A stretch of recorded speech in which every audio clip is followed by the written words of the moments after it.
in San Diego, we had an exponential increase in significant interest aliens. These are aliens with significant ties to terrorism.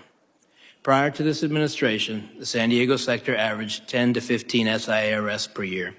Once word was out the border was far easier to cross, San Diego went to over 100 SIAs in 2022, well over that in 2023, and even more than that registered this year.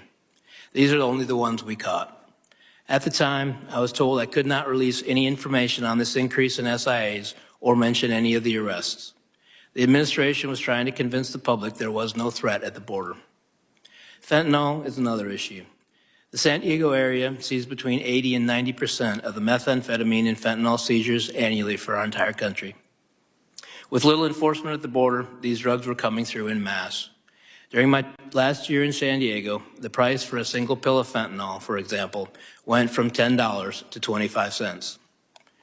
To make matters worse, during 2022 and 23, I had to shut down San Diego traffic checkpoints, which are critical for drug interdiction, because the resources had been diverted to the process and release mission.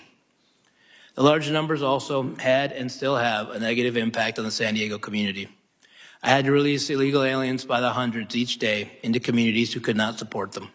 To quiet the problem, 2 flights a week were provided from San Diego to Texas.